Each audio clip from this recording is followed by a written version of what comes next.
Adam Sos here for Rebel News on location outside of the office of the Member of Parliament for Calgary Shepherd and the Shadow Minister on the portfolio of immigration, refugees, and citizenship, Tom Kimmich.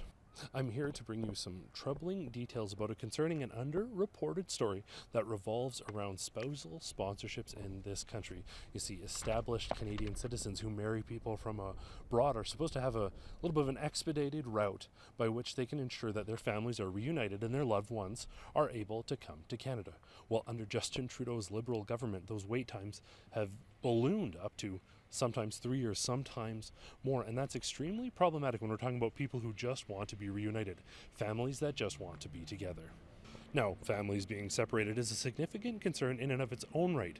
But when we add to this the factor that some of these people are waiting for years in countries like Iran that are facing significant fundamental attacks to freedoms, with women leading these protests against the regime particularly being targeted, it comes as no surprise that people, Canadian citizens wanting their families to get out of that country right away, are extremely concerned. So Tom Kimmich has issued a letter to the immigration minister and to the government of Canada asking that they expedite these responses so these people know if and when they'll be able to come into this country, or if they will need to seek liberty and freedom elsewhere in the world. All right, so Tom, for folks that are maybe unfamiliar with this situation, if you could just, we'll get into the letter in a second, but if you could just sort of set the scene as to what exactly is happening and what prompted you to write this letter.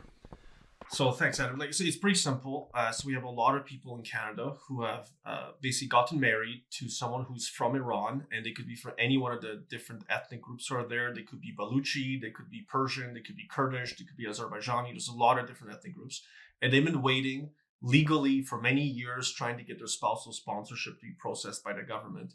There's been natural disasters in the region, generally a slow processing time by IRCC. So some of these people have waited for up to 5 years to see their spouse, get their application processed. They can't even get a no. All they're getting is give us more information, give us more information.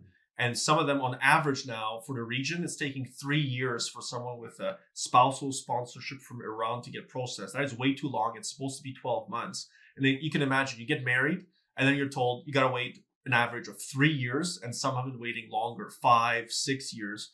That stuff breaks up marriages. So that's why I wrote the letter, myself and the deputy leader of the Conservative Party, just because everything that's been happening in the Islamic Republic of Iran, some of these people are being watched by this foreign government. They're being intimidated. There's massive protests going on, and it's a dangerous place to be right now. So the government should be expediting their applications. Just give them a yes, give them a no. Let them figure out their lives and how they want to live it, either in Canada or elsewhere if it comes to that. And so just to confirm, we're talking about people who they already have someone who's either a landed Canadian citizen or someone who's at least contributing and established here in Canada already. They're just trying to bring their significant other over, and they're not, these aren't people trying to illegally cross or anything. These are people who are established, just trying to get their spouse into the country, active contributing members of society. Yeah, absolutely. So these are Canadian citizens, permanent residents. They're working in Canada. Some of them are working here for decades. Legally here, they're Canadians just like the rest of us. And all they want is to have their loved one with them in Canada, their husband or their wife here. And the government of Canada is making it really tough and difficult for them. Now, is this type of 3 to 5 year delay normal? Is this something we would have seen in the past, or is this a direct consequence of Justin Trudeau and the Liberal government? No, so this department's a total disaster. Since 2015, they've doubled the money assigned to the department. They've doubled the staff. There's a backlog. All the applications before the pandemic, there was a 1.92 million backlog of applications. During the pandemic, it went up to 2.9 million. And then they got it down again to about 2 million. It took them about a year and a half to get it down. And because of the public service strike, they're estimating to be another 100,000 applications backlog extra on top of everything else. And I'll give you a number because I even have it here because I took the time. I knew you'd be coming in. So spousal sponsorship back in 2019 was 12 months. And now they're taking on average 16 months. But if you go by region, so specific countries, and I have it here, Iran is 36 months. 36 months average, which means you're right. Some people are taking way longer. Some people are a little bit shorter.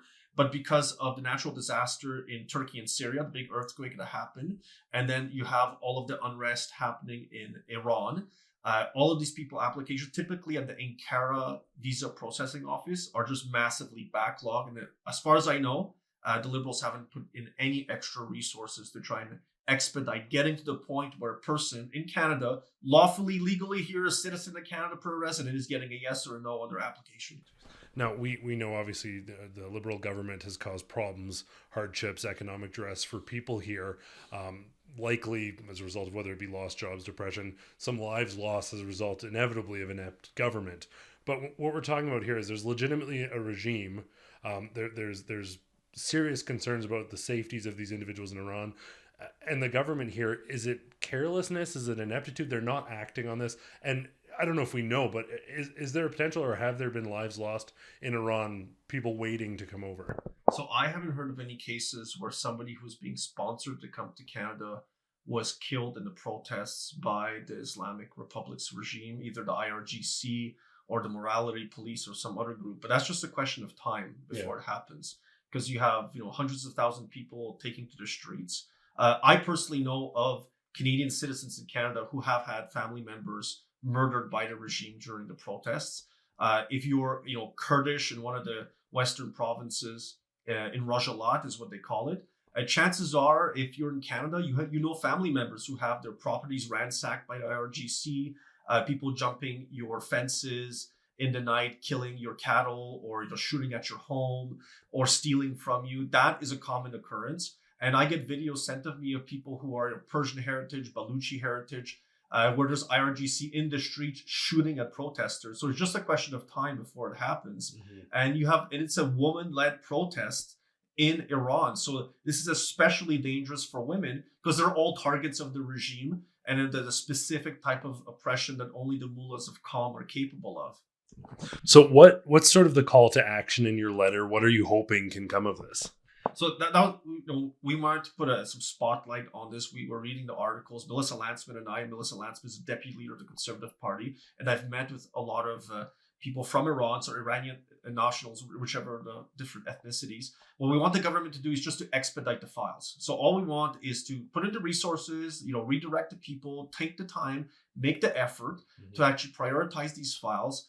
And process them faster. We're not saying say yes to everyone. We're just saying give them an answer. Give them a yes, give them a no. And that's not a lot to ask to just put in more resources. Like I said, we've doubled the department staff since 2015. We've doubled the cash to this department. They have the resources. The parliamentary budget officer did a review of their manpower and then said they have 65% too much staff to do the job Parliament has asked them to do right now. So we're not asking for a lot. Just put in more people, put in more time, direct the visa processing office to prioritize files that are spousal sponsorships from Iran. That's going to be maybe a few hundred files, and just get them to the point where they can get a yes or a no.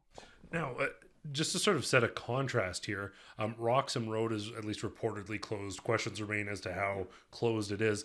But since that road was closed, there's been something like 78 asylums approved for people who have come through.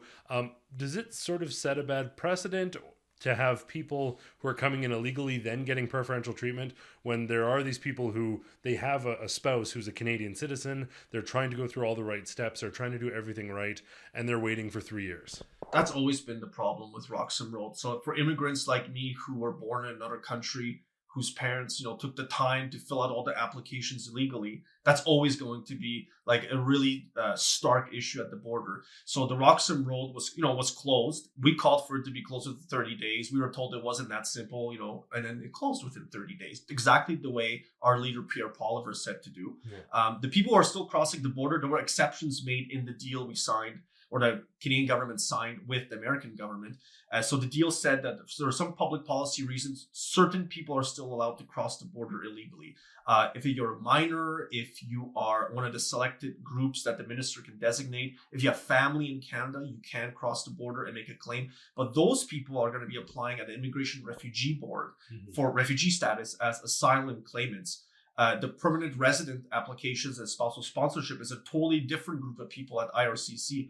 They're the people PBO said there's 65% too many of them for the job that they're tasked to do right now. Right. So two different sets of people will be applying. And even at the Immigration Refugee Board, it takes them 17 to 23 months on average to process an application. So there's backlogs everywhere. There's long wait times everywhere. It doesn't matter which way you're trying to come to Canada. Since 2015, the federal government, the Liberal government, has totally screwed up our immigration system, and the backlogs are entirely Liberal created. And do you think that not necessarily actively endorsing, but do you think that encourages people to do things in a somewhat roundabout way? I know there are many countries in the world where the backlogs are immeasurable. You have to bribe people to get things done. So people often just by default, in order to survive, try working around the books. Do you think there's a potential for more of those irregular crossings, as they say, or for these people? Like, obviously you're desperate to have your spouse come over. Do you think it creates an environment where people are looking for alternative ways to get people into the country? So immigration department internally, they'll call it the pull factor. Whenever we make a decision as a government, so whether it was a conservative government or the current Liberal government, you make a decision that makes it faster, easier one way or another, you create a pull factor.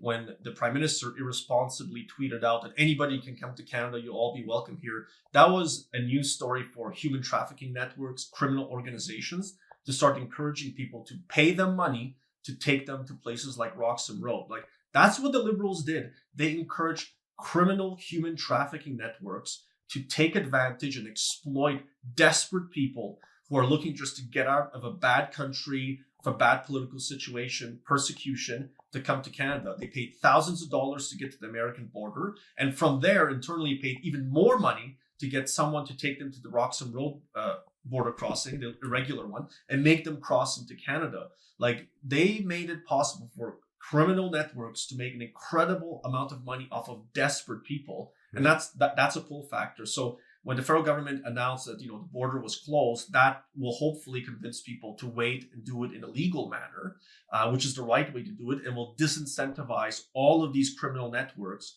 from encouraging people to keep doing it. But just last year, we had over 39,000 people cross through that irregular border crossing, break the law, cross into the country, get a piece of paper, so they'd be allowed to apply at the IRB. And the Immigration Refugee Board could only process 50,000 files per year. And they're estimating it's going to go up to 70,000, their workload, just to process all these people who've come to our country. This is while everybody who's already here legally waited patiently, they paid their dues. They got a job, probably bought a home, they're renting, they're paying taxes legally, they're waiting their turn.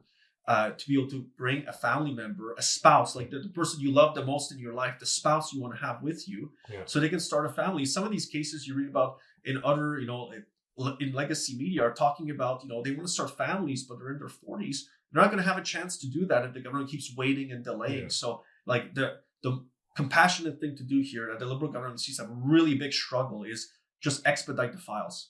Expedite the files for Iranian spousal sponsorships, and just get them to the point where they can get a yes or a no faster than the 3 years they have to wait right now. If Canadians are concerned about this, as I imagine, I don't think there's been enough attention brought to this. And I think as people see this, they will be concerned. What can Canadians do if they want to help, if they want to bring attention to this, or if they want Justin Trudeau and the Liberal government to take action?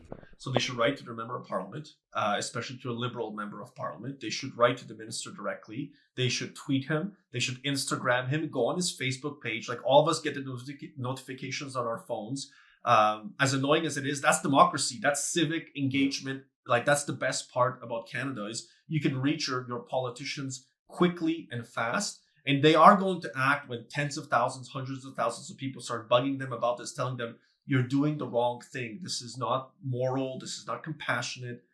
This is a particular situation that is unique to the region. You have civil unrest in Iran. You have women taking to the streets en masse in protest against their government. Hopefully there'll be a free Iran out of this. But you have spousal sponsorships of Canadian citizens, permanent residents of Canada, waiting in a visa processing office. Just expedite the files. Like, it's not a lot to ask. You're not saying bring them all in. You're just saying give them a yes or a no. Like, take the uncertainty out of a very uncertain situation and just get them to the point where they can plan their lives. Awesome. Well, Tom, I want to thank you so much for your time. Happy to be able to bring this story to people who maybe otherwise wouldn't have heard it. If there are any updates, if there's any news, if there is a response, please let us know, and we'll be sure to bring people the update again. Thanks for your time. And for everyone watching at home, I want to thank you so much for tuning in.